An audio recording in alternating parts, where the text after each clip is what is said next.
감사합니다. 이렇게 코로나 환경이 있지만 그래도 개의치 않으시고 믿음으로 나오신 우리 성도님들 환영하고 축복합니다. 코로나 근데 사실 별거 아닙니다. 초대교회 당시에는 지금 우리나라 2년째인데 초대교회 당시에는 크게 2번 이런 전염병이 있었는데 한 번은 15년 동안 계속됐고 한 번은 13년 동안 계속된 일이 있습니다. 그것도 다 지나고 보면 별것 아닌데 당시로 볼 땐 힘들었습니다만 지금도 마찬가지입니다. 너무 걱정하지 마시고 우리 믿음 생활 잘 하시면 하나님께서 우리에게 위로를 주실 줄로 생각합니다. 제가 지금은 부산의 영도란 곳에 살고 있어요. 근데 한 40년 전에 부산에 가면 삼일교회라고 있는 데서 제가 삼일교회에 다녔는데 삼일교회 뒤로 쭉 올라가면 선화여상이라는 학교가 있어요. 지금은 학교 이름이 바뀌었다고 들었는데 그 학교 위로 쭉 올라가면 지금은 민주공원이라 불리는데 그 산비탈에 아파트가 있었습니다. 제가 그 아파트에 살았어요. 한 번은 밤에 밖에 나와서 부산시 야경을 바라보니까 그 지대가 높다 보니까 부산시가 한눈에 탁 들어오는데 여기저기 십자가가 보이더라고요. 저는 속으로 누가 이 부산에 제일 처음 와서 복음의 씨를 뿌렸길래 이 항구 도시 부산에도 교회가 설립되고 예수 믿는 사람이 생겨나게 됐을까? 그런 호기심이 들더라고요. 그래서 제가 그날 아파트에서 집으로 돌아가면서 하나님, 제가 이 부산 지방의 기독교가 어떻게 소개되고 어떻게 복음이 전파되는지를 한번 내가 연구를 해보겠습니다. 그렇게 다짐한 것이 제가 교회사를 연구하는 시작이 되었습니다. 제 고향은 경상북도 영주 영풍군인데 안정면인데 우리 고향에 전기가 없었어요. 그래서 밤이 되면 혹시 아실지 모르겠는데 호롱불을 켰습니다. 또 우리 그때는 그 볼펜이 없을 때인데 잉크가 있었습니다. 우리 형님이 쓰시던 잉크병을 냇가로 가서 다 씻어낸 다음에 반딧불이를 한 20마리 잡아오니까 반딧불이 번쩍번쩍할 때 구구단도 외우고 숙제도 한 일이 있어요. 하기야 그때는 숙제를 해봐야 요즘처럼 이런 숙제를 해본 적이 없습니다. 숙제를 하면 파리 100마리 잡아오기 이런 숙제들. 전 학교 다닐 때 제대로 공부 못했어요. 파리 100마리 잡아오기. 여름엔 산에 소나무에 송충이 많았어요. 송충 100마리 잡아오기 이런 숙제들. 가을에는 농촌 쥐가 많기 때문에 쥐꼬리 10개 가져오기 이런 숙제를 했음에도 불구하고 아주 우수한 성적으로 초등학교를 졸업했습니다만은 전기도 없는 동네 살다가 네온사인 등불이 가득한 항구 도시 보니까 정말로 기독교 복음이 어떻게 전파되는가 알고 싶더라고요. 조금 우리 농촌에 살 때 이야기 좀 해본다면 근데 여러분 하루 쥐꼬리 10개 가져오기 정말 힘듭니다. 학교 갔다 와서 쥐를 한 마리도 잡기 어려운데 10개, 쥐 10마리 어떻게 잡습니까?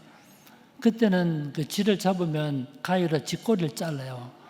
쥐꼬리를 잘라가지고 그 당시에 성냥각이 좀 컸습니다. 그 성냥각 이어가지고 가면 선생님 검사를 했어요. 저는 하루 한 마리 정도는 잡았어요. 그래도. 근데 내 친구는 매일 10마리씩 잡아오더라고요. 어떻게 10마리씩 잡아오냐. 나중에 알고 보니까 오징어 뒷다리를 잘라가지고 불에 살짝 구우니까 완전 쥐꼬리 같아요.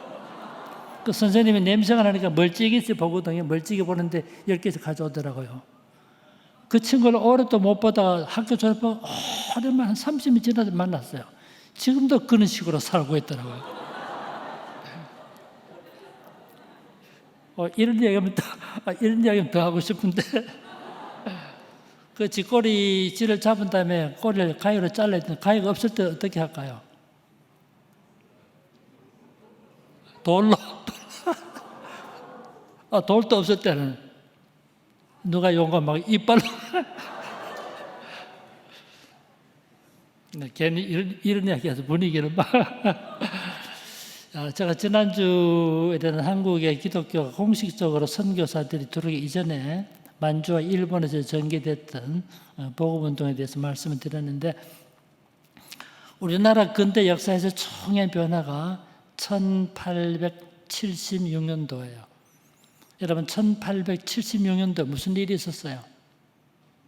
1876년도 무슨 일이 있었는가 할 때 가만 계시지 말고 많은 일들이 있었습니다.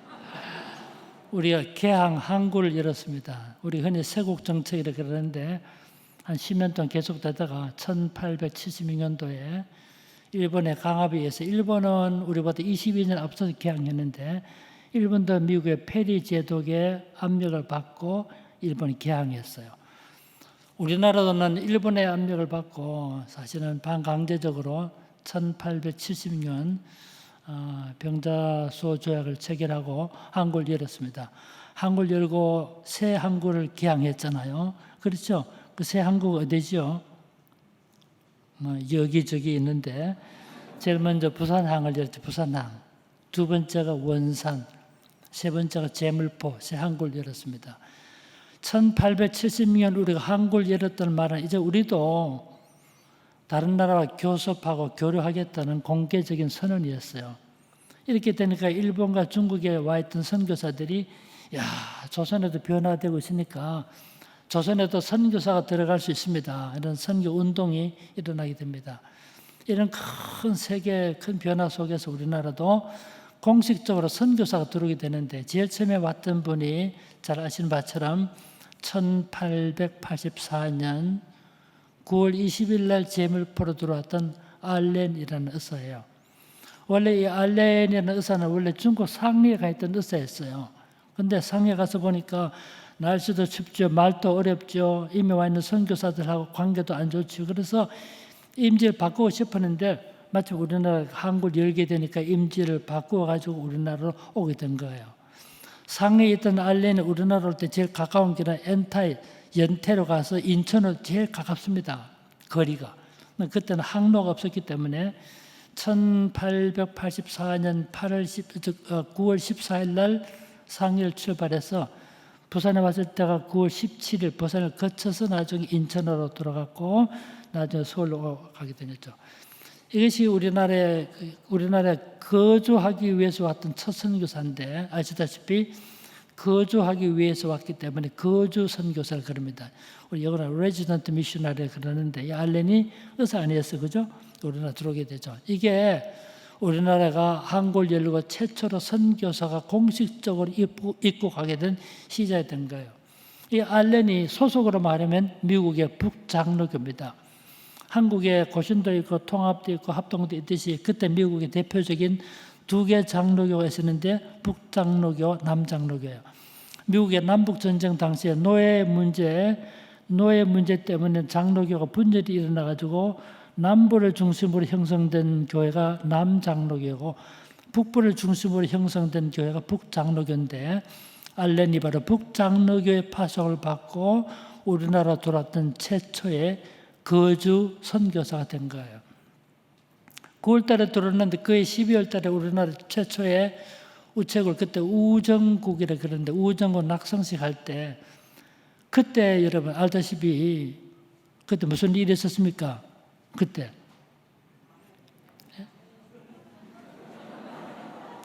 여러 가지 일들이 있었죠. 그때 아시다시피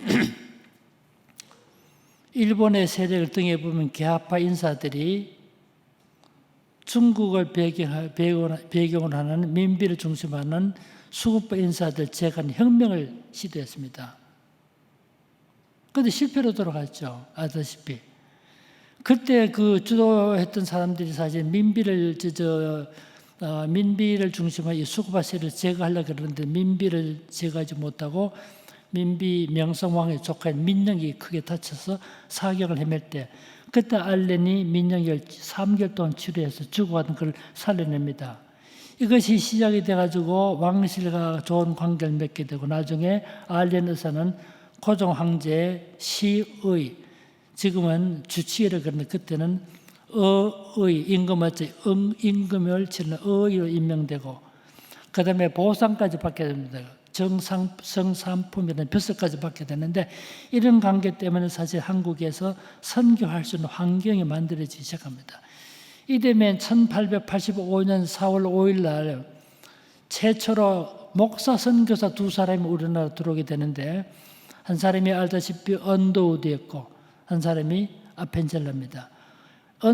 호레이스 언더우드는 미국 북장로교 선교사였고 아펜젤라는 미국 북감리의 선교사인데 교파를 달리한 이 두 사람이 똑같이 일본으로 와서 우리나라 입국했을 때가 1885년 4월 5일 날 인천항으로 들어오게 된 거예요.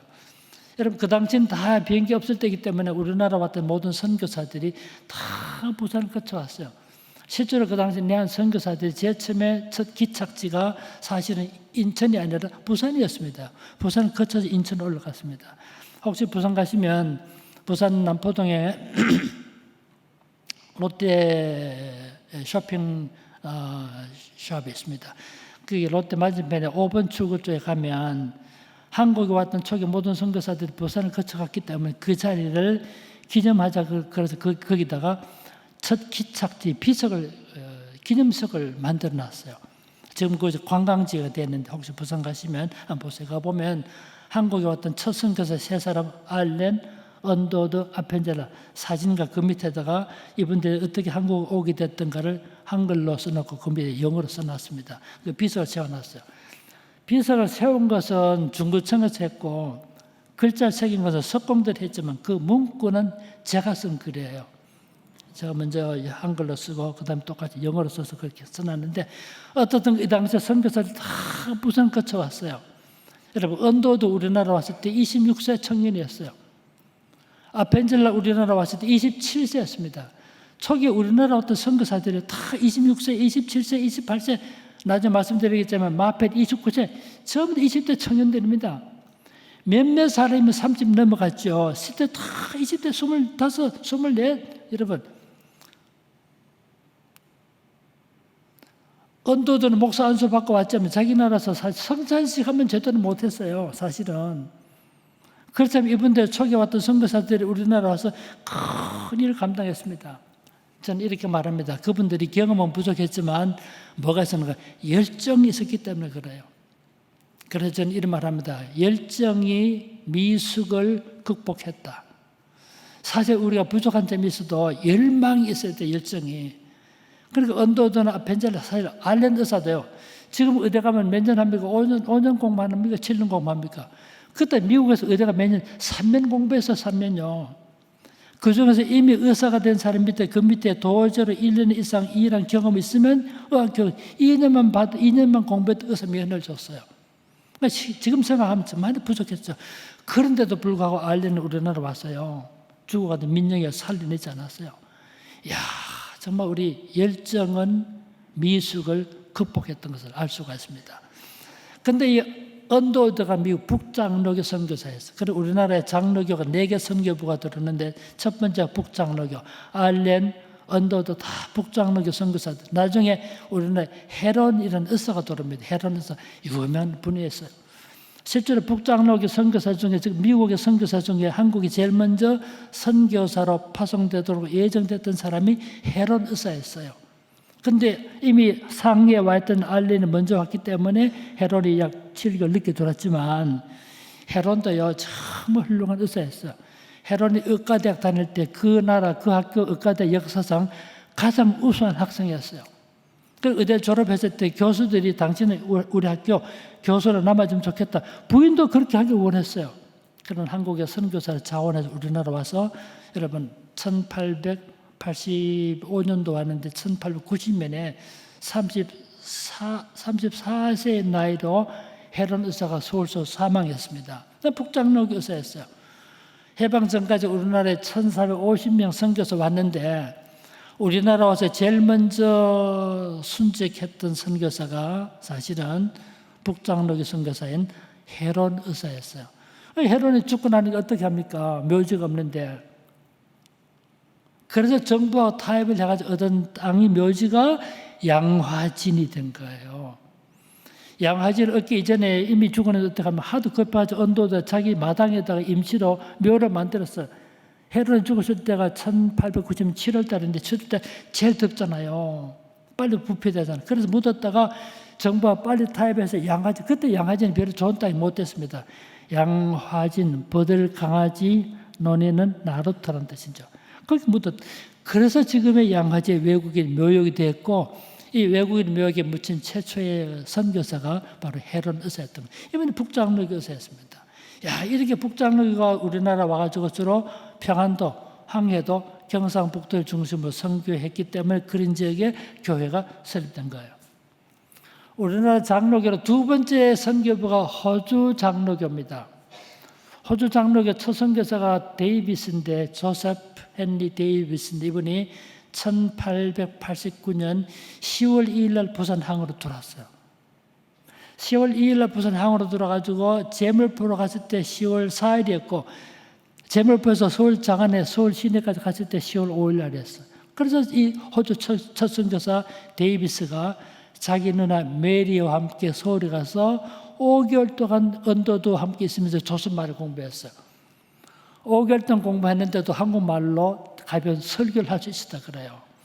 제가 호주에 가서 도서관 뒤지면서, 고문서관 뒤지면서 이 데이비스의 흔적을 찾아냈잖아요. 일기하고 한국 왔을 때 공부했던 흔적들, 내가 다음 주에는 이 사진을 좀 보여드릴까 하는 생각이 드는데, 거기 보면 정말 한국 와서 정말 고생 많았어요. 조선말도 어려운데 한문까지 알아야 되잖아요. 그렇게 공부 5개월 동안 해서 조선말 가벼운 설교를 할 수 있게 되니까, 나는 아직까지도 선교사 어느 데 가서 일하겠다 이런 마음 먹고, 소수 5개월 지나고 나니까 1890년 3월 14일 날인데, 3월 14일 날 자기 누나는 서울 남겨도 이분이 서울을 떠나서 인천, 수원, 과천, 공주 거쳐서 부산까지 간다는 것이 길을 잘못 들어가서 하동까지 내려갔어요. 그때 자기가 길을 잘못 든 줄을 알고 다시 거슬러 올라가서 거창, 함안 거쳐가지고 그 다음에 김해를 거쳐 부산에 왔을 때가 1890년 4월 4일 날 금요일 날 부산에 도착한 거예요. 그런데 그분에 대해서 제가 날짜까지 어떻게 아느냐면, 그분이 일기를 썼어요. 3월 31일까지 일기 쓰고 4월 1일, 2일, 3일, 4일 일기 못 쓰고 부산에 도착한 거예요. 왜 일기를 못 썼냐면 건강을 해쳐가지고 그 당시에 여러분 잘 먹지 못했죠. 잘 자지 못했어요. 2주 동안 서울을 출발해서 2주 동안 걸어다녔던 거죠. 그때 천년두에다가 폐렴까지 거친 거예요. 그래서 4월 4일 부산에 도착했을 때는 일기도 못 써서 도착했을 때는 기진맥진한 상태에 있었어요. 이 소식을 듣고 그때 마침 부산에 와 있던 카나다 선교사 게일이 찾아갔습니다. 가서 보니까 이 호주 청년이 사경을 헤매고 있었어요. 나는 부산 가면 용도산 공원이라고 있습니다. 용도산 공원을 중심으로 4km 이내 지역을 일본인 전관구역이라고 그래서 일본인들만 살던 곳이었어요. 그때 그 당시 일본에요, 부산부 인구가 한국인이 4,900명, 5,000명 살 때 일본인 5,000명, 그 절반 정도 일본인이 살고 있었어요. 용도산 공원을 중심으로 한 4km. 그래서 지금 부평동 같은 데 가보면 대청동 아직까지 일본인 주택이 남아있는 이유가 거기 있어요. 일본인 5,000명 살고 있었어요. 거기 일본에 의사가 있었습니다. 의사 이름이 제가 밝혀낸 기타무라. 그 의사를 데려왔어요. 이 의사가 그때 일본 해군 군의관 출신인데 벌써 독일 유학했던 사람이에요. 이분이 가서 보니까 호주 청년이 폐렴에다가 천연두까지 겹쳐서 열을 져보니까 살 가능성이 없는 거죠. 영어로 말하면 알아들을까 봐 독일말로 아마 이 사람이 내일쯤 죽을 것 같습니다. 그 데이비스가 호주 멜버른 대학 다닐 때 독일어 공부했기 때문에 그 말을 알아들었어요. 내가 내일은 죽게 되는가 봐. 그래서 이 데이비스가 옆에는 게일의 손을 잡고 나를 위해서 마지막으로 기도 한번 해주십시오. 그래서 두 사람이 손을 잡고 기도했어요. 그 기도문이 남아있어요. 참 신비한 일이죠. 게일이 문필가 했기 때문에 그때 상황을 기록해놓은 문서를 찾아냈잖아요, 제가. 아까 보니까 내용이 길지만 한마디로 말하면, 사는 것이 그리스도이니 죽는 것도 유익하니라. 그러니까 두 사람이 기도가 헤어졌어요. 그 이튿날 1890년 4월 5일 날 데이비스가 부산 온 지 딱 하루 만에, 한국에 온 6개월, 좀 더 정확하게 말하면 조선 땅을 밟은 지 183일 만에 데이비스가 사망했어요. 죽고 나면 어디 묻습니까? 서울 같으면 양화진이 있는데, 그래서 게일이 죽은 데이비스 시체를 안고 어디 묻을까 고민하다가 부산 경남 선교를 꿈꾸고 왔지만 이루지 못하고 죽었다 그래서 부산 앞바다 훤히 보이는 것을 매장한다고 복병산에 매장을 했어요. 부산 사는 사람도 복병산을 모르더라고요. 부산 가면 남성 여자 중고등학교가 있는데, 이 남성 여자 중고등학교가 있는 이 산이 복병산인데 대청동 그 뒤에 산이에요. 지금도 가서 보면 부산 아파트 이 150년, 130년이 지났지만 거기 묻혀 있어요. 이 소식을 들은 호주교회가 큰 충격을 받고 이 젊은이의 죽음을 헛되게 할 수 없다. 그래서 호주에서 선거 운동이 일어난 거예요. 한국 왔던 데이비스 선교사 죽었기 때문에 이 충격 때문에 호주교회가 큰 각성을 얻고 이 젊은이의 죽음을 헛되게 할 수 없다. 그게 호주에서 선교 운동이 일어나게 된 동기가 된 거예요. 그래서 나중에 1891년 10월 달에 호주 선교사 제2진 5사람을 보냅니다. 메카이 목사 부인, 처녀 3명의 선교사 맨지스, 페리, 포셋 이 5사람이 1891년 10월 달에 제2진 선교사 부산에 왔고 이것이 시작이 돼서 해방 전까지 78명, 해방 이후 부산 일신병원에 있는 선교사 의사까지 합쳐서 126명의 선교사 한국에 오게 된 배경이 된 거예요. 한 사람의 죽음과 한 사람의 희생이 많은 선교사를 한국에 보내게 된 시작이 된 거죠. 이것이 호주 선교부가 두 번째 한국에 왔던 장로교 선교부였어요. 세 번째로 우리나라 장로교 선교사는 어디냐면 미국의 남장로교 선교부인데 아까 말씀드렸지만 주로 미국 남부 중심인데 저 조지아 있잖아, 텍사스 다 출신들이었어요. 1892년도에 우리나라 남장로교 선교사 7명이 한 번에 들어왔습니다. 테이트, 레이놀드, 데이비스 7명이 들어왔는데 7명을 7인의 선발대라고 부릅니다. 이 7사람 처음엔 서울에 가서 조선말 공부한다고 어디로 갑니까? 저 호남 지방으로 갔습니다. 전라남북도. 그래서 전라남북도와 제주도를 맡았던 선교부가 남장로교 선교부가 된 거예요. 네 번째로 우리나라 장로교 선교부가 들어왔는데 그게 캐나다 장로교예요. 사실 캐나다 장로교가 우리나라 왔을 때는 1898년에 우리나라에 처음 캐나다 선교사들이 돌았습니다. 맹례 같은 선교사 중심으로 선교사들이 돌았어요. 그래서 우리나라는 장로교야 미국 북장로교, 순서대로 북장로교, 호주 장로교, 미국 남장로교, 캐나다 장로 4개 선교부가 우리나라 와서 일하게 된 거예요. 감리교는 한국에 2개 선교부가 들어옵니다. 아펜젤라는 북감리예요. 북감리. 아펜젤라, 스크랜턴이라고 들어보셨죠? 감리교 첫 선교사는 아펜젤라인데 그 다음에 스크랜턴인데 어머니 스크랜턴하고 아들 스크랜턴 같이 들어옵니다. 어머니 스크랜턴에 나중에 이화학당을 만들었고 아들 스크랜턴이 나중에 서울에 병원을 설립했는데 모자가 같이 왔잖아요. 이렇게 이 선교사들이 들어왔는데 이것이 미국 북감리의 선교사였고 1893년에는 미국 남감리회가 들어오게 됩니다. 여러분 남감리회 선교사들 중에 유명한 분이 하디 같은 선교사인데 우리나라 윤치호 씨가 원래 남감리 인물이에요. 이렇게 들어오는데 그렇게 해서 장로교 4개 선교부, 감리교 2개 선교부 몇 개입니까 합치면? 물어보나마 6개 선교부죠.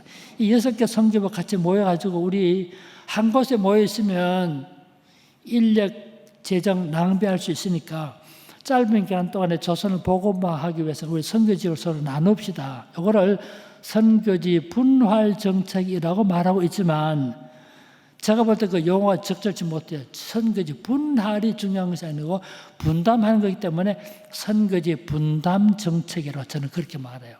그래서 어떻게 나눕니까? 북장로교는요, 우리나라 왔던 선교사 중에 제일 많은 선교사를 보냈던 선교부가 미국 북장로교예요. 그래서 황해도, 평안도, 경상북도, 경기도 일부 맡았어요. 호주 장로교는 부산과 경남 지방을 맡았어요. 남장로교는 전라남북도와 제주도를 맡았어요. 캐나다 장로교는 함경 남북도 간도 지방을 맡았어요. 그 다음에 감리교는 주로 감리교는 인천, 충청도, 강원도, 특히 강원도 감리교 지역 이렇게 선교지를 서로 나눈 거예요. 나중에 뭐 심례교, 성결교 이런 그 교파들을 들어오는데 이거는 소수였기 때문에 선교지 분담 정책과 상관없이 선교했습니다. 이렇게 하다 보면 전국적으로 흩어져서 선교하게 돼서 오늘의 부산 경남 지방뿐만 아니라 우리나라 복음화를 이루게 된 거예요. 그런데 우리나라 제일 많은 선교사를 파송했던 선교부가 미국 북장로교라 그랬잖아요. 북장로교 아까도 말씀드렸지만 알렌, 언더워드, 헤론 많이 들어옵니다. 이분들이 주로 처음에 서울만 있었어. 서울 있다 보니까 선교수사 수가 많아지니까 우리 서울만 있지 말고 다른 2개 지역을 개척하자. 그래가지고 북장로교가요. 우리는 2개 지역을 개척하기로 마음먹고 평양을 개척하기 위해서는 샤뮬 마펫, 마포 산별 선교사를 보내고 부산을 개척하기 위해서는 윌리엄 비에드 선교사를 보내야 된 거예요. 그래서 북장로교가 서울 말고 2번째 평양과 부산 지부를 개척하게 된 거죠. 그래서 평양에 파송받았던 사람이 샤밀 마펫인데 마포 산별. 여러분 들어보셨어요?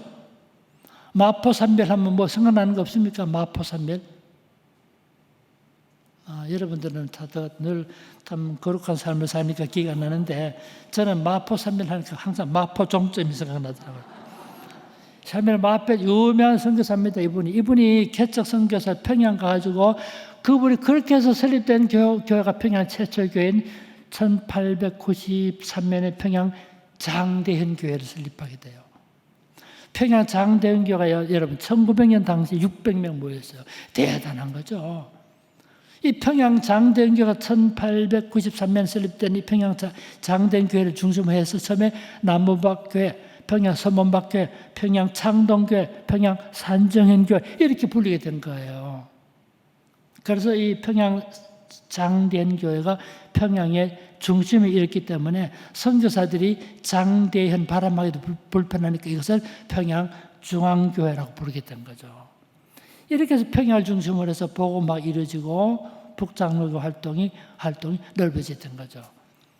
이렇게 평양 갔던 이 샤밀 마포 산별 선교사가 장대현 교회를 설립하고 나서 나중에 장대교회에 있던 장로 2사람을 데리고 신학교를 열어서 그것이 1901년 우리나라 최초의 장로교 신학교인 평양신학교를 열게 된 거예요.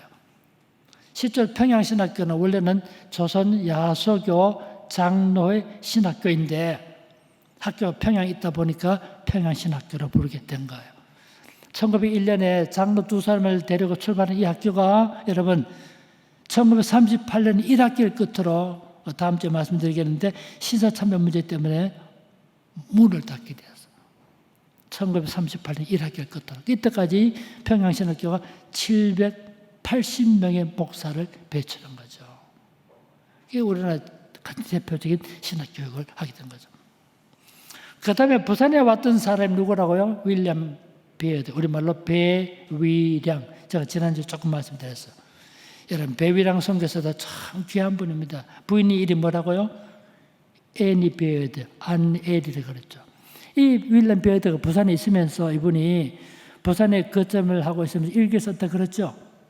그렇죠. 3면 일기 썼는데 일기 쓴 날은 83일밖에 안 됩니다만 그 일기 청년 정보가 돼요. 이분이 부산에 와 있으면서 제가 몇 차례 순회 전도 여행을 다니는 2번째 순회 전도 여행을 다닐 때가 1893년 4월 14일부터 5월 20일까지는 거의 한 달 동안 순회 전도 여행을 다녔는데 이분이 4월 14일 1893년 4월 14일 부산을 출발해가지고 봅시다. 양산을 거쳐서 이분이 물구음을 거쳐서 밀양 청도 거쳐서 그 다음에 대구로 갔습니다. 대구를 거쳐서 나중에 저 성주 거쳐서 나중에 저 용문 갔다 예천 거쳐서 상주로 내려와서 영천 거쳐가지고 이렇게 내려옵니다. 그래서 나중에 경주 거쳐서 울산에 왔을 때가 1893년 5월 17일입니다. 현재 제가 갖고 있는 자료를 가져볼 때 울산 지방에 제일 처음으로 선교사가 왔을 때가 1893년 5월 17일 날이었어요. 이렇게 해서 울산 지방으로 선교사가 오게 된 거예요. 그렇게 해서 울산에 최초로 교회가 설립됩니다. 울산 지방에 가장 오래된 최초 교회가 저 어디입니까? 1895년에 여기 뭡니까? 갑자기 이름 생각 안 나나? 그렇죠. 병영교회. 병영교회가 1895년 설립됐잖아요. 병영이. 그 다음에 은편교회가 1899년, 은양제일교회가 1902년, 그다음 울산제일교회가 1906년 이렇게 해서 울산지방 기독교 소유가 된 거예요. 야, 그렇게 해서 이 윌리엄 베어드가 부산 경남에만 국한되지 않고 여러 지역을 순회 여행을 다녔어요. 1894년 다시 울산을 방문하기도 합니다만은 이렇게 해서 울산 지방에서 기독교 소개되기 시작한 거예요. 그런데 윌리엄 베어드 있잖아요. 윌리엄 베어드가 자기 부인이 애니 베어드 그렇죠. 자기 부인의 남동생이 있었다 그랬잖아요. 남동생. 제가 지난주 얘기했던가요? 남동생이 제임스 아담스입니다. 그러니까 자기 부인의 남동생이니까 윌리엄 베어드 볼 때 누굽니까? 처남이죠. 여러분 잘 따라오고 있죠? 네. 처남이 한국에 선교사로 나왔어요. 그러니까 윌리엄 베어드가 뭘 합니까? 나는 지금 부산에 있지만 너는 아직까지도 선교사 없는 데 가서 일하면 좋겠다. 그래서 내가 어디로 가면 좋겠습니까? 그럼 너는 대구로 가. 그래서 우선 대구 가기 전에 내 밑에 있으면서 조선말 배워야 되는데 그래서 2년 동안 조선말 공부했어. 2년 동안 조선말 공부한 다음에 나중에 자기 처남이 영어로는 제임스 아담스, 우리말로 안의와라는 한국 이름을 가진 이분이 1897년도에 대구로 갔습니다. 대구 와서 자기에게 조선말 가르쳐 주던 서자 한 명, 대구 와서 땅을 사는 땅 주인의 장경칠인데 이분을 중심으로 6사람이 신자가 생겨나니까 이분들 중심으로 해서 대구에서 최초로 교회를 시작해요. 그게 대구 경북지방 최초의 교회인 대구 제일교회를 설립하게 된 거예요. 이 안의와 선교사 우리나라 올 때요, 석 달 된 아기를 데려왔습니다. 3개월 된, 그러니까 벌써 한국에 왔을 때 3개월 됐단 말은 그 당시 샌프란시스코 출발해서 우리나라 오는데 한 달 반 걸렸거든요.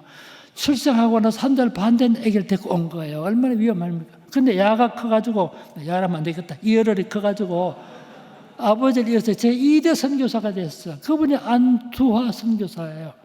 이 안두화 선교사가 제1대 이사장 했던 대학이 계명기독대학이 지금 계명대학교 된 거 아닙니까? 그래서 대구 경북지방 최초의 선교사가 바로 안의화 선교사. 나중에 안의화 선교사 말고 그 다음에 부르이엔 선교사 들어옵니다. 부르이엔 들어오고. 나중에 의사 선교사 한 명 들어오면 그게 영어 이름은 존슨 이름이 한국말로 장인차야. 장인차. 야, 안의화 선교사 대구 가서 일해 보니까 환자는 이렇게 많은데 의사가 없어. 그래서 북장로교 요청해서 북장로교 의사 한 사람을 보냈는데 그분이 존슨인데 장인차 선교사 대구 와가지고 약정골목에 2피지 땅을 사가지고 병원을 설립해서 그게 오늘의 동산병원으로 발전하게 된 거예요. 그래서 지난주에 말씀 안 드렸죠, 이야기는. 야, 그랬던 거죠. 근데 장인차 선교사 대구 와가지고 9년 있다 안성에 갔잖아요. 자기 고향 인디아나 주예요. 내가 인디아나 그 집 가봤잖아요. 출신집에. 야, 과일밭 있는데 자기 고향은 마신 사과가 있는데 조선에 와서 대구 집안 다녀보니까 능금이 있긴 있는데 너무 알도 적고 이거 씻어 못 먹겠다. 그래서 안성에 맞춰 올 때 그 사과나무 3그루를 가져왔어요. 그것이 대구 사과의 시작이 된 거예요. 대구 사과에. 옛날엔 대구 사과뿐이었잖아요. 지금은 뭐 대구 사과도 맛있는 미랑 얼음골 사과도 있고, 옛날엔 거창 사과 맛있었어요. 사과도 기후때 위로 올라가. 거창 사과, 함안 사과 쭉 올라가다가 미랑 사과, 청도 사과, 안동 사과, 지금 제일 맛있는 우리 고향 영조 사과 이렇게. 그 옛날엔 다 대구 사과 아니었어요. 지금 대구 지방에 선교사가 왔던 그 지역이 지금이 대구 제일교회에 있는 그 약전골목 있는 그 지역이거든요. 아시죠, 여러분? 그쪽 아시죠?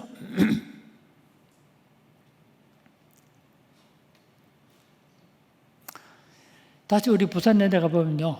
부산에 제일 처음에 호주 선교사인 데이비스가 왔다가 하루 만에 죽었다 그랬죠. 그 제2전 선교사 호주 처녀 3명하고 목사 한 가정 5명 왔죠. 1891년 10월달에 왔다 그랬잖아요. 정리해서 말씀드리면 호주 선교사 제2진이 오기 한 달 전인 1891년 9월 달에 윌리엄 베어드 북장로교 선교사가 부산에 오고 한 달 후에 호주 선교사 제2진 5명 메카이 목사 부인 맨지스 페리퍼셋 처녀 3명 오게 된 거죠. 그런데 호주 선교부는요. 부산에 거점을 두고 있는데 조금 얘기하다 보면 메카이 목사가 부부가 있는데 그 부인이 간호사에 있는데 부산에 온 지 6주 만에 폐렴으로 죽었어요. 호주 선교부로 볼 때 두 번째 희생이 됐죠. 그래서 뭐 이런 얘기를 안 해도 되지만 참고로 말씀드리면 메카이 목사 자기 부인이 죽었잖아. 죽으니까 처녀 3명 같이 왔다 그랬잖아요. 처녀 3명 중 한 사람인 프로세션 여자는 메카이 목사 호주에서 목회자 자기 교회 처녀였어요. 같이 선교사에 왔거든. 근데 부인이 죽고 나니까 자기 교회 출신 처녀와 재혼을 했어요. 그때 호주 선교부 규정에는 선교사가 임지에서 결혼하게 되면 선교사직을 내려놓게 돼 있어요. 근데도 건강이 안 좋아서 메카이 목사는 호주로 돌아가서 부인이 하고. 그러니까 처음에 5명 왔다가 몇 명 남은 2명밖에 안 남은 거예요. 이해가시죠? 메카이 목사 첫 번째 부인 죽고 프로세터가 지원해서 돌아갔으니까 2명 남. 그 중에 2명의 맨지사가 폐렴 여자 둘이 남았는데 폐렴 여자는 호주 선교부 정책이 마음에 안 든다고 사표 내고 서울로 올라가서 고아원 사업을 했어요. 남은 한 사람이 누구냐면 맨지스라는 여자. 대단한 귀한 분입니다. 30년 동안 부산에서 일했어요. 그래 부산에 와서 보니까 여러분 어떻습니까? 부산에서 이분이 부산에 있으면서 이분이 설립한 교회가 부산 지방 최초 교회인 1892년도에 부산진교회를 설립했어요. 근데 한 번은 자기가 자는데 처녀 아닙니까? 근데 자기 집 앞에 지금 새벽기도 시간 정도 돼서 애기 우는 울음소리 나. 저는 고양이 우는 소리인 줄 알고 안 나갔어요. 애기가 계속 울어서 가보니까 누가 애기를 버려놓고 간 거예요. 그 애를 데려다가 키웠습니다. 키우다 보니까 좀 커가니까 공부도 시켜야 되겠죠. 그래가지고 이 애기를 중심으로 해서 교육이 필요하다 그래서 1895년도에 부산에 최초로 여자 학교를 설립했어요. 그게 한강 이남에서 최초 여자 학교인 일신여학교를 설립하게 된 거예요. 그 일신여학교 지금은 부산의 동네 여자 중고등학교로 발전하고 있어요. 맨지스 여자 고원 설립했죠. 여자 학교 만들었죠. 부산진교회 설립했죠. 정말 귀한 일 많이 했어요. 그런데 맨지스 혼자 시키게 되니까 안 되겠죠. 그래서 호주 선교부가 또 다른 여자 선교사 무어라는 선교사 보내고 그 다음에 켈리라는 선교사 보내고 브라운이라는 선교사 보냈어요. 이 선교사들이 부산에 있는 것이 이분들이 선교 거점을 울산 지역까지 확장해서 처음 이분들이 해운대, 기장, 언양, 그 다음에 언양 거쳐가지고 울산으로 와서 일했던 거죠. 그 결과로 사실은 울산을 방문했던 최초의 선교사는 미국 북장로교 선교사인 윌리엄 버디였지만 이 울산 지방에 교회가 직접적으로 설립하게 됐던 배경이 된 것은 호주 미혼 여자 선교사였던 맨지스, 브라운, 무어, 켈리 이 여자 선교사들이 순회 전도행 다닌 결과로 울산 지방의 교회가 설립하게 된 거예요. 저 같은 긴 여행을 하면서 그 흐름을 말씀드린 거죠. 부산 지방에 선교사들 와서 거주했던 주택이 있었던 곳이 어디냐면 부산 가면 코모도 호텔이 있어요. 코모도 호텔 쪽에서 부산진 쪽으로 펼쳐진 그 지역인데, 그 당시 선교사 주택이 있었어요. 다 흘려 없었습니다. 저는 그걸 뭐라고 부르냐면 양관, 서양 사람들이 집관 양관이라고 부릅니다. 제가 사진 갖고 있는데, 대단했습니다. 이런 식으로 해서 우리나라 선교사들이 들어와서 우리나라 일한 결과로 오늘의 교회가 발전돼 간 거예요. 제가 다른 지방 이야기 하려는 게 시간이 없는데 이렇게 선교사들이 일하는 가운데 한국인 개종자들이 생겨나게 되는데 부산 지방에서 제일 처음으로 예수 믿고 나서 세례받는 신자가 생겨났을 때 언젠가 울산에서 최초 신자는 희대, 이 희대란 선교사 길의 희대라는 이름이 나옵니다. 희대. 이분이 울산에 살면서도 부산까지 와서 예수 믿었던 사람인데 이분을 중심으로 해서 병영교회가 생겨나고 울산 지방 최초의 신자로 발전해 간 거죠. 그런데 부산 지방에서는 언제 처음으로 참고로 말씀드리면 1894년 4월 22일 날 세 사람이 제일 처음 세례받았습니다. 심상현, 이귀주, 이또년 세 분이 처음으로 세례받습니다. 그렇게 해서 교회 공동체를 만들게 되는데 제가 이렇게 그냥 말하니까 그저 생겨난 것이 아니고 다 없는 백지 상태에서 추적해서 밝혀낸 거예요. 정말 재미있는 일이죠. 울산 지방에도 기독교 어떻게 들어오고 삶 얼마나 재미있는 일입니까? 어떤 이 복음운동의 뒤안길에 보면 우리는 다 기억하지 못하는 수많은 전도자들이 땀 흘리고 피 흘리고 복음을 전했던 이 열정의 결과로 오늘의 부산 경남 지방의 기독교가 설립하게 된 겁니다. 자, 남은 시간 동안 말씀드리실 분 같은 기독교가 우리나라 와서 어떤 사회 변화를 주었고 어떤 변화가 있었는가. 여러분 지금은 세례받을 때 성경 얼마나 읽었습니까? 혹은 뭐 11조 잘 하고 있습니까? 뭐 이렇게 물어보죠. 초기에 우리나라에서 와서 예수 믿겠던 사람에게 5가지를 질문했습니다. 5가지. 첫 번째, 여러분 아주 중요한 의미가 있습니다. 첫 번째, 성수주의 잘 하겠는가 물었습니다. 성수주의. 지금은요 2차 산업에 일하는 사람, 3차 산업에 일하는 사람들 있기 때문에 성수주의를 하기 쉬워요. 여러분 그때만 하더라도요 90%가 농업에 종사하는데 농사 짓고 사는데 성수주의를 할 수 있나요? 정말 어렵습니다. 중국에는 기독교 소개됐을 때 예수 믿기 어렵다고 다 풀어줬습니다. 여러분 제사 지내도 좋다 다 풀어줬어요. 앞편만 금지했던 거예요. 우리는 처음부터 그렇지 않았습니다. 제일 먼저 성수주의를 하겠는 학답을 받았어요. 자, 그때요 우리도 농촌에 살아봤기 때문에 알지만 비가 오고 나면 김을 매야 돼요. 밭갈이 해야 됩니다. 그래도 주일 되면 우리는 어릴 때 그랬습니다. 아무리 바빠도 주일 되면 옷 갈아입고 교회 갔어요. 우리 친구들 지금도 만나면 그때 우리는 일요일 날 때 일한다고 바쁜데 주일 때 또 옷 갈아입고 교회 가는 그때 부러웠다고 하더라고요. 정말 힘들었습니다. 예수 믿지 않은 사람 우리 흉을 많이 봤어요. 쟤도 살지도 못한 주제에 일 안 하고 교회 다닌다고. 그래도 힘들어도 주일 성수했어요. 그래서 예수 믿고 학습 받겠다 혹은 세례 받겠던 사람에게 제일 먼저 성수절 하기는 다짐받았어요. 그래서 초대교회 문서에 보면요. 초교회 당회록에 보면 놀랄 정도 치리 사건이 많이 기록됐어. 초기의 당회록이 아니라 초기는 치리록이라고 말할 만큼 왜 치리받았을까요? 세례받은 사람이 2주, 3주 영겁부 교회 안 하면 치리받았어요. 불신자 결혼시키면 치리받아. 농사 짓다 옆집 논 주인하고 물 대는 문제 때문에 싸웠다고 치리받았어요. 정말 교회가 그렇게 엄격하게 교회를 양육하겠던 거예요. 그래서 어려운 세월 살아가면서도 믿음 잃지 않고 살게 됐던 큰 힘의 원천이 된 거예요. 여러분 성수주의 정말 중요합니다.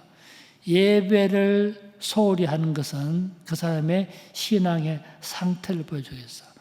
한 사람의 신앙의 상태를 보여주는 중요한 징표가 그 표식이 성수주의를 얼마나 거룩하게 소중하게 여기는 것, 그 사람의 신앙이 달리는 거죠. 두 번째, 조상 제사를 금지했습니다. 조상 제사를 금지했다는 것이 역으로 뭘 강조했냐면 진정한 효도가 무엇인가를 가르쳤습니다. 부모 죽은 다음에 형제 죽은 다음에 형식적인 제사가 소중하지 않고 살아있을 때 효행하는 것이 소중하다는 것을 가르쳐 준 거예요. 이건 참 우리나라 소중을 가르쳤습니다. 선교사들이 우리나라 왔을 때 직면했던 가장 큰 두 가지 문제가 있었는데 한 가지가 조상 제사 문제, 한 가지가 축첩 문제입니다. 조상 제사하는 문제, 축첩 이걸 어떻게 할 것인가. 그리고 지금도 여전히 첩을 두고 있는 사람을 세례 주고 교회가 받아들일 수 있겠는가. 선교사 사이에 큰 토론이 돼가지고 이 문제에 대해서 제일 처음으로 논문을 썼던 사람이 부산지방 최초의 북장로 선교사였던 윌리엄 비어드였어요. 이 논문을 제가 번역해가지고 숭실대학교 기독교문화연구소 잡지에 게재했습니다만 큰 논쟁점이었어요. 그런데 많은 논쟁이 있었지만 처음부터 한국교회가 건실한 복음주의 교회에 설립되기 위해서는 틈을 좀 안 되는, 그래서 조상제사 금지하는, 우상숭배로 금지하도록 했던 거예요. 그 대신에 살아있을 때 효행하는 것이 얼마나 소중한 걸 가르쳤습니다. 그래서 예수 믿겠다고 다짐하는 사람들에게 조상제사 그만두겠나 다짐했습니다. 세 번째 다짐했던 것이 금주단련이었습니다. 술과 담배를 끊는 겁니다. 처음에 선교사들이 우리나라 왔을 때 처음에는요 술, 담배 금지하지 않았어요. 실제 언도드가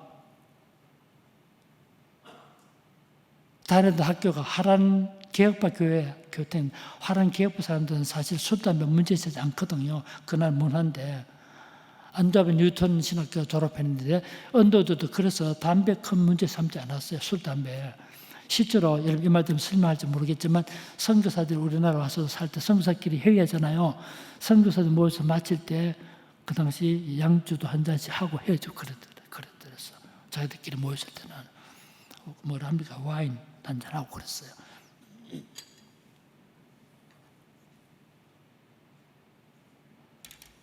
그래서 우리나라 왔을 때 술, 담배 문제지 않았어요. 근데 나중에 좀 지나다 보니까 이렇게 어지고 순한 조선 사람이 술을 마시고 나니까 어때요? 술 마시고 나니까 취해가지고 부인을 때리죠. 부인을 때려 부인이 기분하면 고양이를 주차니까 고양이는 기분하면 개를 물고 이런 연쇄적인 일들이 일어나는 걸 보면서 큰 문제구나. 그래서 선교사들이 한국의 선교사들이 입국하고 나서 약 10년이 지난 1894, 5년 무렵부터 금주 단연 운동을 전개했어요. 술, 담배 금지하는. 정말 저는 잘했다고 생각해. 우리 여러분 예수 믿기 때문에 술, 담배 안 하죠. 이게 우리 건강에 얼마나 좋아요.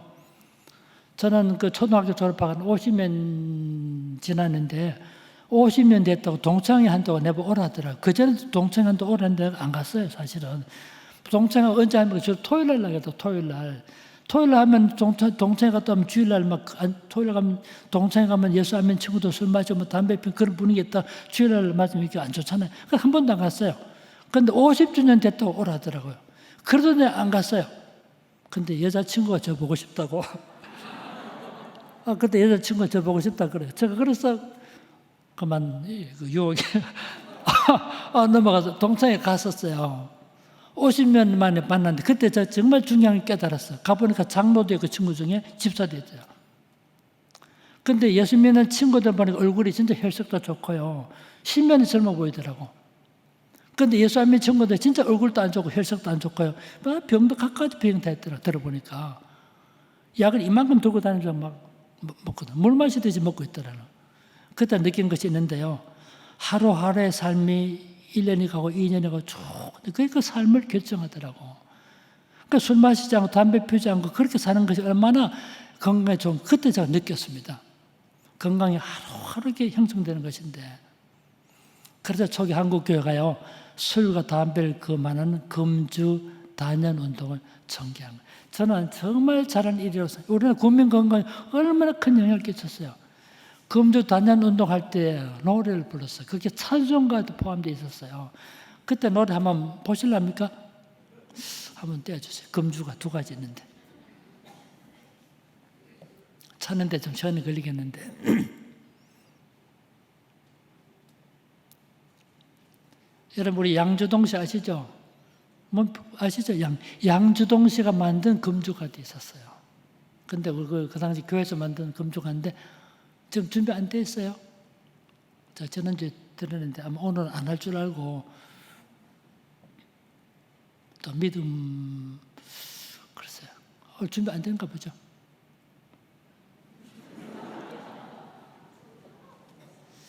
두 가지 있는데 한 가지 보면 소주와 약주를 이게 소주 찬송가도 있어서 소주와 약주를 잘 먹는 사람 그대 형편을 돌아보시죠. 가사부터 봅시다. 술빛이 붉어서 잔에 넘칠 때 기쁘게 여기고 마시지 마라. 2절 마침 너희는 독주를 먹고 내 자신 내 양심 바라보아라.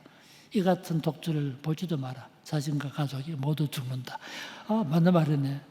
3절 재밌어. 첫째는 사람이 소주를 먹고 둘째는 소주가 소주를 먹네. 셋째는 소주가 제사를 먹고 넷째는 소주가 사람을 먹네. 이 같은 인생은 누가 구할까? 눈 감고 가만히 생각해보. 갈보리 산상의 십자가에서 못 박혀 죽으신 예수씨로다.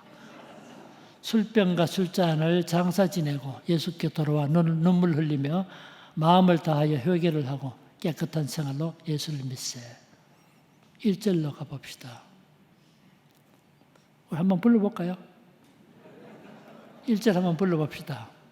반주할 수 있어요? 소주와 약주를 잘 먹는 사람 이러는 그대 형편을 돌아보시오. 술빛이 붉어서 잔에 넘칠 때 기쁘게 여기고 마시지 마라. 2절 마침내 너희는 독주를 먹고 내 자신의 양심 바라보아라. 이 같은 독주 마시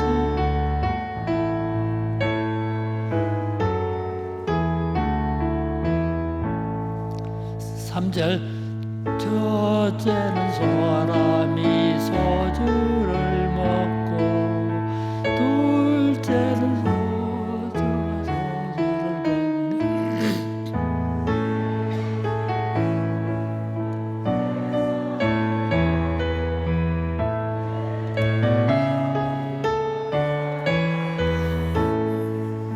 여러분, 네.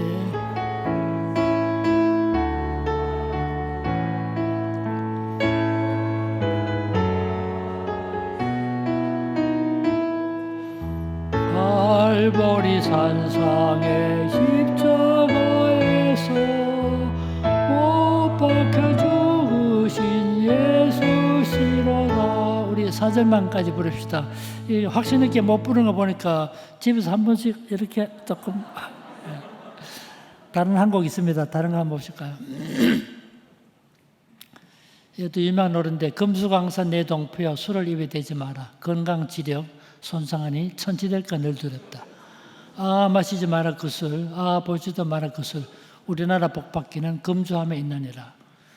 폐가 망신될 독주는 빚도 내 마시면서 자녀 교육 위하여는 일전 한 푼 안 쓰려네. 아 마시지 마라 그 술, 아 보지도 마라 그 술. 우리나라 복받기는 금주함에 있느니라. 전국 술값 다 합하여 곳곳마다 학교 세워 자녀 수양 늘 시키면 동선 문명 잘 빛내리. 가사가 얼마나 좋아요. 아 마시지 마라 그 술, 아 보지도 마라 그 술. 우리나라 복받기는 금주함에 있느니라. 천부 주신 내 재능과 부모님께 받은 귀체 술에 돕게 받지 말고 국가 위에 일할지라. 5절 4절까지인데 한번 이 노래 아십니까? 한번 불러볼까요?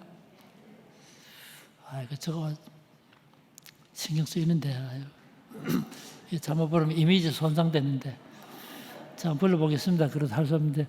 금수강산 내 동포여 술을 입에 대지 마라. 건강지력 손상하니 천치될까 늘 두렵다.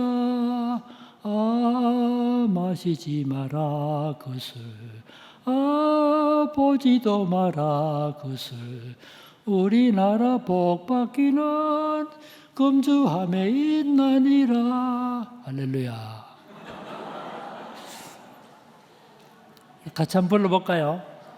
우리 1절 한번 불러보고 집에 가서 우리 많이 연습해 주시면 좋겠습니다. 한번 반주할 수 있어요 혹시? 금수강산 내 동포여 술을 입에 대지 마라. 이렇게 부르면 되는데 한번 해볼까요? 한번 같이 불러봅시다. 시작. 금수강산 내 동포여 술을 입에 대지 마라. 건강지력 손상하니 천치될까 늘 두렵다. 아 마시지 마라 그 술, 아 보지도 마라 그 술. 우리나라 복받기는 금주함에 있나니라. 아, 더 이상 못 부르겠네요.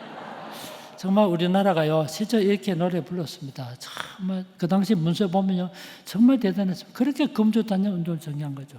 그래서 예수 믿겠던 사람이 세 번째가 금주단념, 네 번째가 뭐냐면 축첩을 반대했습니다. 첩을 두는 일이.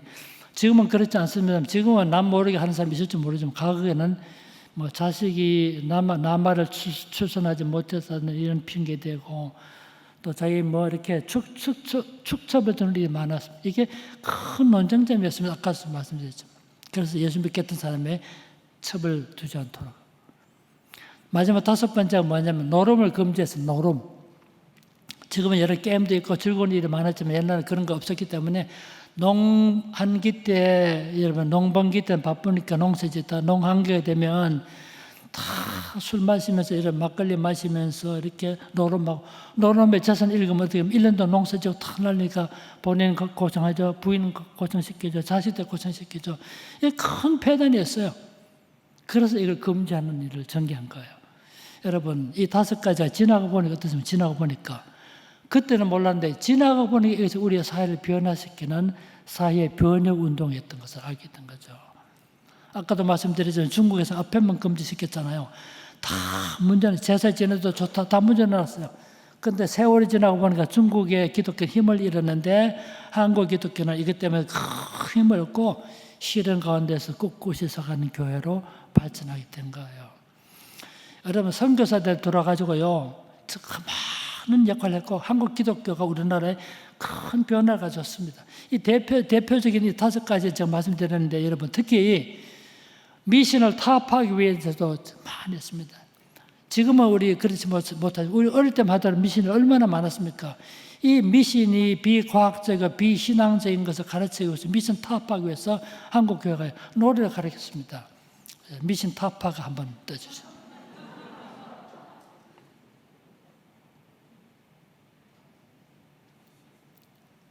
우리 과거에 우리 선조들이 불렀던 노래인데 미신 타파가 있어요.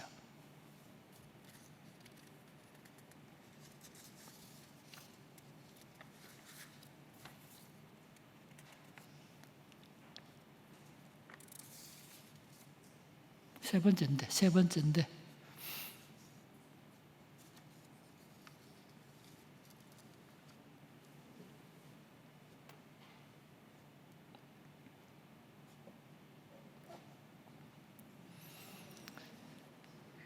밥 달라고 우는 애기 품에 안고 울면서 이 집 저 집 다니면서 애걸 복걸 하건만 한술 밥도 아까워서 바들바들 떨면서 길가에는 포닥거리 하얀 쌀밥 버렸네. 연세 많으신 분은 분위기 알 겁니다. 말 못하는 생나무에 웬 새끼를 누리고 만반진수 만가지 반찬입니다. 좋은 음식이죠. 다 해놓고 복 달라고 빌면서 정관제복, 옛날 정장이죠. 정관제복 입은 선비 꼬박꼬박 절하나 달라는 복 주지 못해 나무 속 다 썩었다. 썩은 나무에다가 옛날에 그랬어요. 복 달라고 할머니도 삭삭 빌며 절하고 양반이라는 할아버지 곱실곱실 절하네.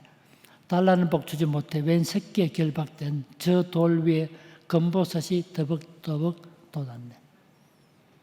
산재고사 다 모든 제사입니다. 산재고사 다 지내고 상주 단자 해놓고 굿도 경도 다 이루고 굿도 경도 다 이루고 좋단 노릇 다 했네. 이러고도 한 가지에 소원 성취 못하고 한 번 한 번 하는 것이 오늘까지 썩었네. 여보시오 내 동포여, 이러고도 우리가 반만년 역사 가진 문화민족이랄까. 우리들의 복빌 길은 한 길밖에 없으니 생사화복 주장하는 하나님께 빕시다. 야, 가서 멋있죠 이거. 이런 노래 부르면서 여보시오 내 동포여 이러고도 5절까지죠. 저 이렇게 가르치면서 우리 미신을 타협하기 위해서 가르쳤던 거죠. 1절 한번 떼봐요. 이 노래 혹시 아십니까? 잘 모르세요? 그럼 제가 불러보는 수밖에 없네요. 옛날에 우리 선조들이요, 가사는 마음대로 만드는데 곡을 만들 능력이 없었어요. 곡을 만들 능력이 없어서 어떻게 할까요? 의미 있는 곡을 갖다가 썼던 거죠. 자, 불러볼 테니까 저를 보지 마시고 이렇게. 밥 달라고 우는 애기 품에 안고 울면서 이 집 저 집 다니면서 애걸복걸 하건만 한술 밥도 아까워서 바들바들 떨면서 길가에는 푸닥거리 하얀 쌀밥 버렸네. 클레멘타인은 거기 붙인 거예요. 같이 한번 불러볼까요? 2절 같이 불러봅시다. 시작. 말 못하는 생나무에 웬 새끼를 누리고 만반진수 다 해놓고 복 달라고 빌면서 정관제복 입은 선비 꼬박꼬박 절하나 달라는 복 주지 못해 나무 속 다 썩었다. 마지막 절 부릅시다. 4절 5절 시작. 여보시오 내 동포여 이러고도 우리가 반만년의 역사가지 문화민족이라.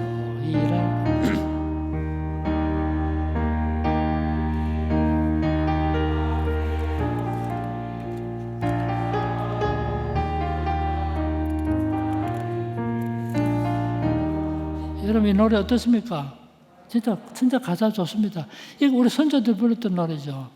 내가 오늘 안 부르려고 했는데 한 곡 더 봅니다. 허사가 하면 되죠. 허사가.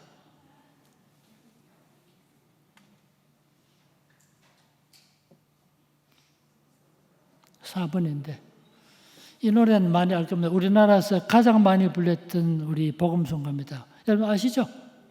아는 분 계세요. 허사가인데 성결교 이성봉 목사님이 부흥회 때 불렀던 노래인데, 세상 만사 살피니 참 헛되구나.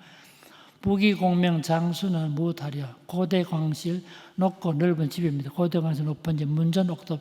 문전 문 바로 앞에 있는 기름진 논인데, 논이 멀면 농사짓기 힘들잖아요. 문전 옥탑도 우리 한번 죽으면 일장의 춘몽. 일생일기 한번 왔다 죽으면 끝이에요. 불망산 불귀객단이 일백향토 가령코 가였구나. 솔로몬의 큰 영광 옛말이 되니 부귀영화 어디가 자랑해볼까. 주초 중에 많을 때 영웅의 자치 석양천에 지는 게 회고의 눈물. 바늘 산성 무너져 여호집되고 자고새가 울 줄을 니 알았으랴. 인생 100년 사는데도 슬픈 탄식뿐. 우리 인생 무행가 운무 떠다니는 구름이죠. 운무로구나. 그 해 때면 그림자 지남 같으니 부생낭자. 도로 산 인생이야. 나그네 부생낭자 헛되고 또 헛되구나.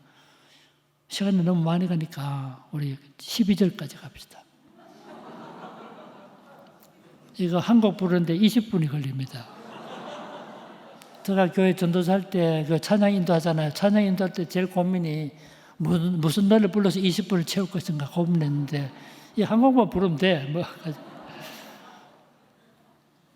우리 희망 무행가 뜬 세상 영화 분토같이 쓰레기 분토같이 버리고 주님 따라가 천국 낙은 영광 중 평화의 세계 영원 무궁하도록 누리리로다. 정말 가사요. 다 안 읽었는데 정말 가사입니다. 헛다에 좀 허무주의적인 것이 있긴 하지만 마지막 가면 우리 천국의 소망을 보여주는 이 노래인데, 우리 1절 한번 이 노래 좀 아는 분도 있지만 잘 모르시죠? 그럼 제가 한 불러 보는 수밖에 없습니까? 세상 만사 살피니 잘못되거나 부귀공명 장수는 무엇하리요. 고대광실 높은지 문전옥답도 우리 한번 죽으면 일장의 춤. 다시 한번 불러봅시다. 같이 좀 불러봅시다. 시작. 세상에서 살피니 잘못되거나. 약간 빠르게. 부귀공명 장수는 무엇하리요. 고대광실 높은지 문전옥답도 우리 한번 죽으면 일장의 춤. 대강 아시겠습니까? 이렇게 부르는데, 보통 부를 때 이렇게 부르는데요. 제가 특별히 부르는 방법을 설명해 드리겠는데, 보통 부를 때는 세상 만사 살피니 잘못되거나 부귀공명 장수는 무엇하리요. 고대광실 높은지 문전옥답도 우리 한번 죽으면 일장의 춘몽. 보통 이렇게 부르는데 조금 노련하게 부를 때는 이렇게 불러요. 세상 만사 살피니 잘못되거나 부귀공명 장수는 무엇하리요. 고대광실 높은지 문전옥답도. 여기까지는 똑같아. 고대광실 높은지 문전옥답도 우리 한번 이렇게 돼. 우리 한번 죽으면 일장의 춘몽. 아시겠습니까? 같이 한번 불러봅시다. 이렇게 불러봅시다. 시작.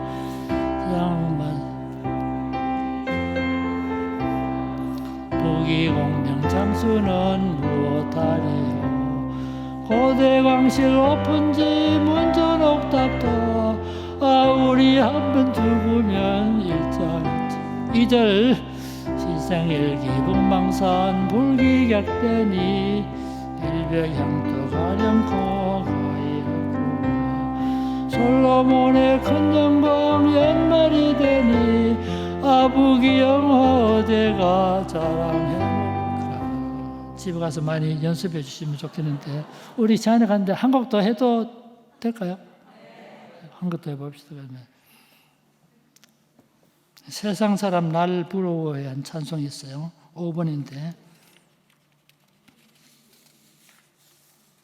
이 노래도요, 세상 사람 날 부러워 아니하여도, 우리 이게 왜 제가 소개한 이유는 우리 선조들이 진짜 이런 노래를 부르면서 주님 섬겼거든요. 세상 사람 날 부러워 아니하여도 나도 역시 세상 사람 부럽지 않네. 정말 우리 고백 아닙니까? 하나님의 크신 은혜 생각할 때 할렐루야 찬송이 저절로 나네. 세상 사람 날 부러워 아니하여도 이 세상에 권세자들 날 부러워해. 성령 충만 받은 것을 생각할 때 할렐루야 찬송이 저절로 나네. 나 눈물 나 저거 보면. 세상 사람 날 부러워 아니하여도 나도 역시 부귀영화 부럽지 않네. 예수님의 신부될 것 생각할 때 할렐루야 찬송이 저절로 나네. 세상 사람 날 부러워 아니하여도 하늘나라 천군천사 날 부러워해. 영원토록 누릴 영화 생각할 때 할렐루야 찬송이 저절로 나네. 우리 1절로 가봅시다. 같은 곡입니다. 시작. 세상 사람 날 부러워 아니하여도 나도 역시 세상 사람 부럽지 않네. 하나님의 크신 은혜 생각할 때에 할렐루야 찬송이 저절로 나네. 2절. 세상 사람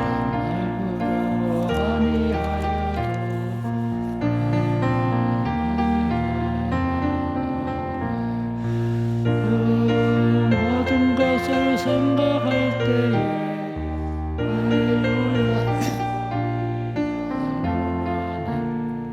감사합니다. 이렇게 하다 보니 시간이 좀 갔는데요. 실제로 한국이 기독교가 소개된 다음에 많은 변화가 나타났죠. 특히 여성 교육, 여성 인권에 대한 많은 강조가 생겼죠.